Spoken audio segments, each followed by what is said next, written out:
The Berserk community is a mixed bag.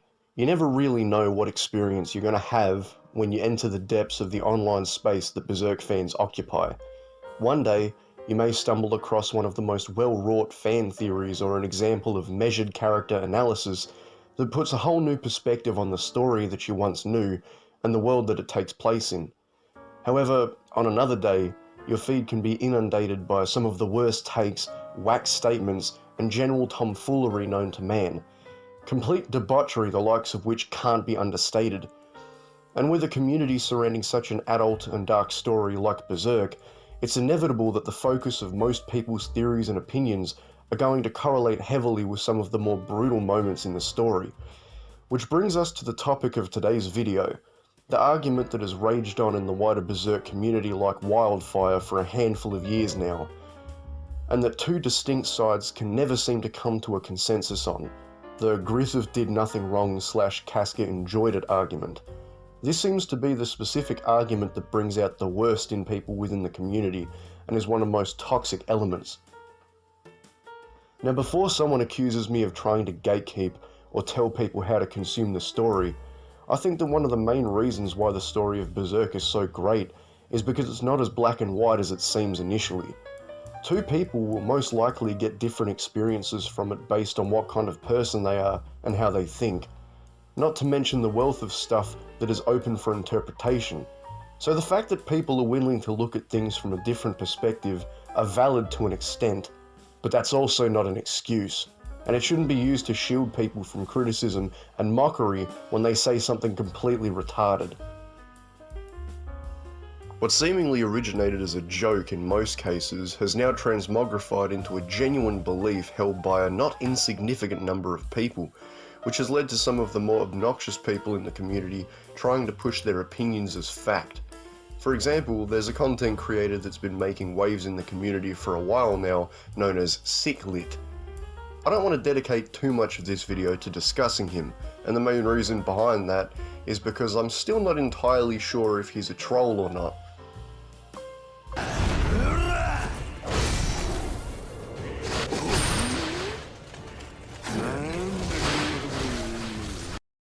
He spends his time manipulating the story of Berserk to his benefit by trying to claim that Guts is the villain and Griffith is just a misunderstood hero, and truly seems to subscribe to the Griffith did nothing wrong argument by claiming that Griffith and Femto are completely different beings and are not the same as is heavily suggested in the story, while also suggesting that characters like Judo are evil for reasons that happen to be nowhere near as villainous as Griffith's acts in the story.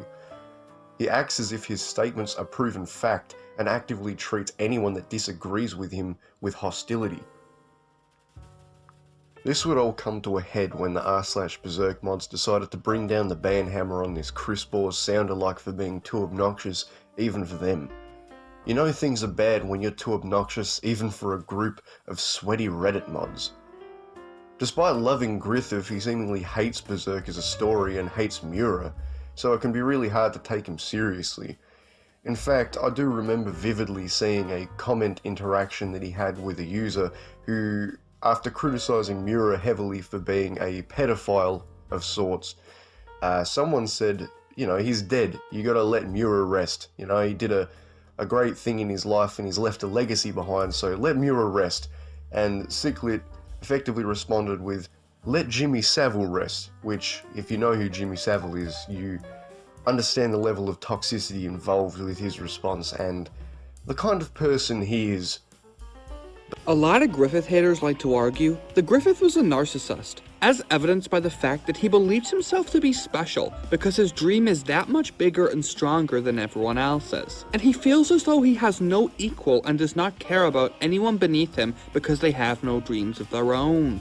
At first glance, this argument makes a lot of sense. Griffith sounds like a massive cunt, but when you pull back the layers and do some simple inference calculations, you'll realize that he did not mean it at all. But here's the thing, I'm not really sure if this guy's actually legit. Everything from the way that he talks to his interactions online instantly call into question how legitimate this guy really is. And if he is a troll, well, he's one of the most dedicated I've ever seen in a long time. And I mean, you can't say it hasn't worked for him in other ways. His channel sits at 3.5k subs, and his videos have accumulated over 5 million views. But if he's not, well, he's got some issues to work out. For the most part, he just seems like the average contrarian, the kind of guy that goes against the grain just to stand out from the crowd, but he's definitely not the only cringeworthy, toxic individual in the Berserk community, troll or not. I just wanted to bring him up and mention him because it's a pretty interesting situation that's continuing to this day within the community. Now, Cichlid is weird and obnoxious, but if I had to say anything positive about him, it would be that his production value for some of the more long-form videos he's done is actually pretty decent. And while I absolutely disagree with most of his opinions, there is a lot of potential for measured character analysis of Griffith as a person that many don't talk about that could really expand the character beyond what people think of him now. And I also do absolutely agree that the God Hand truly manipulated him during the eclipse.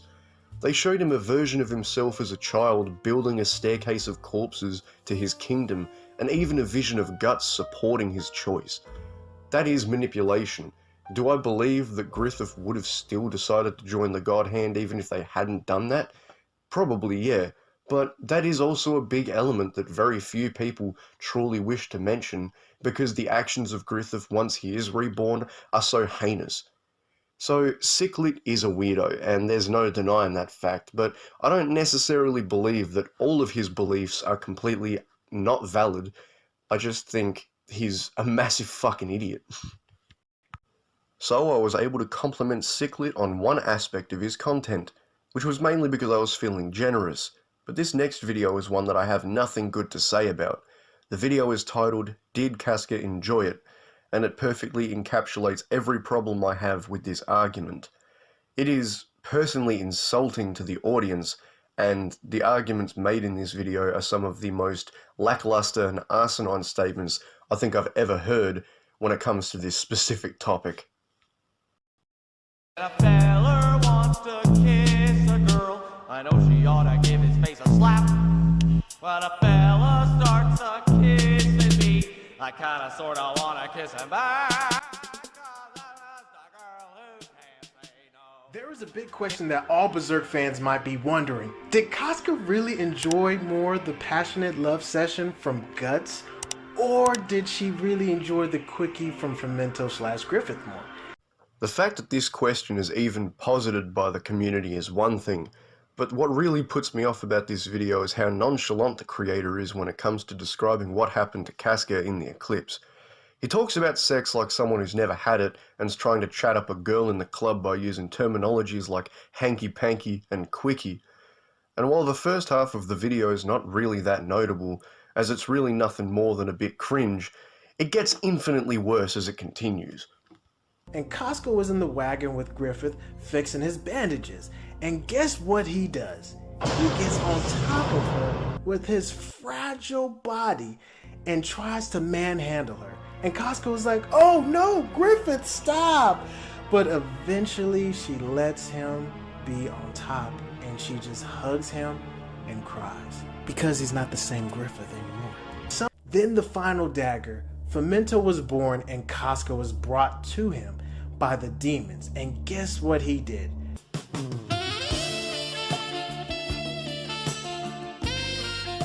I was speechless when I first exposed myself to this insulting video.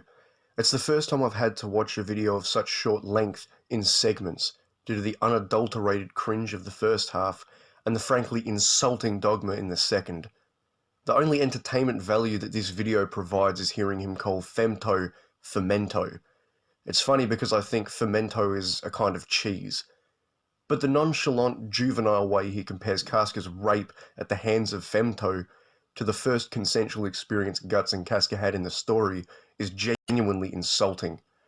Guts and Casca's first time was a poignant scene because it was built up from conflict and drama as they began to outwardly show more respect and camaraderie towards each other. The eclipse, however, is a situation that I don't believe can be interpreted in any other way than its intended expression.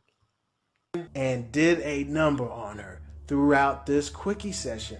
Casca wasn't fighting it, and she wasn't jerking back away from Femento/Griffith. Wait, that was Griffith? Even if she wasn't in her right mind, she still recognized it was Griffith and called out his name. Then they kissed and did some other stuff. You get the point. But she told Guts, "Don't watch." Now, did he listen to her? No. And how could he? The love of his life is being, you know what, right in front of his eyes. / one eye? I know you heard this joke before. Now, reading between the lines, if Casca wasn't fighting it then, low-key, she enjoyed it. I've also seen the argument that Casca must have enjoyed it because she didn't resist Femto's approaches and advances during the eclipse. Of course, the people making these arguments either frequently tend to conveniently forget a lot of details about the eclipse, either that, or they're purposely being disingenuous because they know that when you look at it from the perspective of what we're shown and what we're told, their argument stands no ground. Casca wasn't only raped by Femto in the eclipse. After Judo's death, she was dogpiled by numerous apostles. When she was passed to Femto after his rebirth, she was unconscious and was restricted. Saying that she didn't resist his approaches and advances is like saying that someone put in concrete shoes and thrown to the bottom of the ocean isn't resisting their death enough because they can't swim to the top. You're all fucking idiots. Now, she might have been traumatized after it was all said and done, because, Femento is a demon, but again, she wasn't fighting it. Given these scenarios, would I say Casca enjoyed Guts' love session more than Griffith's quickie session?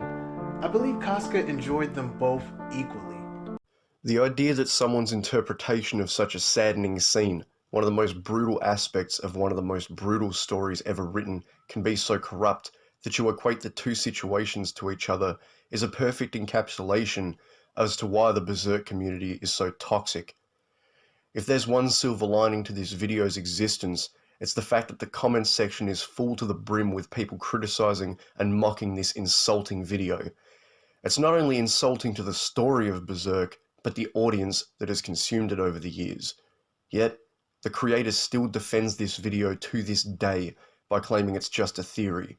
Well, theory or not, you made one of the worst videos on the entirety of YouTube, so that's at least an accolade you can cling to, but not one that many people would be very jealous of.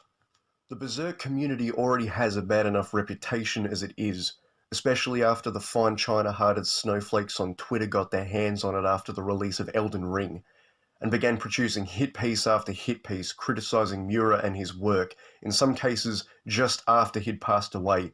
Some even saying that he deserved to die, calling him a child predator and rape apologist, despite the fact that it's well known that Berserk is a mature and dark story and was never created for people who are effectively children stuck in the body of adults who still watch Bluey into their fucking 30s. But, to an extent, that response from those people was predictable. The kind of people that would besmirch the name of a beloved artist because they refuse to create art that conforms to the extremely linear moral and ideological beliefs of a group of people because they can't comprehend things existing that they don't like, was something that many people even expected. But it becomes more worrying when a community supposedly dedicated to admiring the work of a great artist begins falling apart because of things like this. If I wanted to, I could make a video that would probably be around 5 hours debunking the comments that I've seen arguing this point. But I won't ever do that for two reasons. Firstly, it would be incredibly repetitive because a lot of the people that argue this point simply repeat the same phrases ad nauseum without actually corroborating their beliefs with any evidence or fact. But secondly, because I don't really have an answer to this problem, so simply doing that wouldn't really result in any benefit to the wider community. Now, as a general rule of thumb, I disagree with the concept of kicking people out of communities purely because they disagree with the common consensus. When Cyclit was banned from the Berserk Reddit page, it wasn't because he disagreed with the majority, it was because he was a hostile, obnoxious, annoying person, and the mods had plenty of reasons and grounds to ban him. I don't side with Reddit moderators very often, but in this case, I can understand why they decided to do what they did. Now, I'm not saying that this is a necessary outcome or even the thing that's going to help with this problem, but I do oftentimes believe that the negative connotation surrounding the concept of gatekeeping online is highly overstated. People don't like the idea of telling others what they can and can't do in their time online. And while it would be great if we could all sit around a campfire, linking hands and singing Kumbaya, in agreement that the community can have different opinions and speak their mind freely, as someone who's been on the internet for a long time and been a part of many communities that have come to explosive and toxic ends because of an influx of people with moral agendas to push, I know that that's simply not the way that things oftentimes go down, especially in such a contentious time online in general. The biggest issue with this entire video that I had when writing was the fact that I simply don't really have an answer or a way to fix this problem. Stricter moderation was one thought that I had, but as many people know, especially on Reddit, stricter moderation might just mean that a group of more corrupt moderators get their hands on power to the point where they can effectively use the moderation status that they have to push their own beliefs and opinions above everyone else's and go on banning sprees for completely unjustified reasons. Maybe splitting off into different subsections and subcategories of the community based around people with different beliefs and opinions. But again, that usually just causes more conflict as one side believes that their ideals are more morally justifiable than the other and try to get the other removed. Because in the modern internet age, the idea of letting people live and let live simply isn't viable.